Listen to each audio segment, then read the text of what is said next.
మనకెవరెవరో ఏదో హాని చేయాలని చాలామంది ప్రయత్నం చేయొచ్చు, లేదా నిన్ను ఇబ్బంది పెట్టాలనో, నిన్ను నష్టాల్లోకి తీసుకెళ్ళిపోవాలనో, నిన్ను లోకంలో దిగజార్చాలనో, నీ గురించి కొన్ని టాక్సిక్ ప్లాన్స్ కొంతమంది కలిగి ఉండొచ్చు. అయితే బైబిల్ సెలవిస్తూ ఉంది, ఆ ప్లాన్స్ అన్నీ కూడా నీ జీవితంలో నెరవేరవు. ఎందుకోసం తెలుసా? దేవుడు నీ గురించి ఒక ప్రత్యేకమైన ప్రణాళిక కలిగి ఉన్నాడు కాబట్టి. హల్లెలూయా.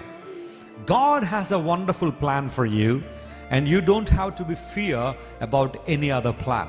లోకంలో ఎవరు ఎన్ని రకాలుగా నీ గురించి ఆలోచన చేసినా, నిన్ను దిగజార్చాలని, నిన్ను ఓడించాలని, నిన్ను వెనకకు లాగాలని ఎవరు ఎన్ని ప్రయత్నాలు చేసినా అవి జరగవు. Praise the Lord. ఎందుకోసం అంటే దేవుడు తనకిష్టం వచ్చినట్లుగా, తన చిత్తానుసారంగా తను నీకు మేలు చేయాలని నిర్ణయించుకున్నాడు కాబట్టి దేవుడు సమస్తమును చేయగల సామర్థ్యం కలిగిన వాడు.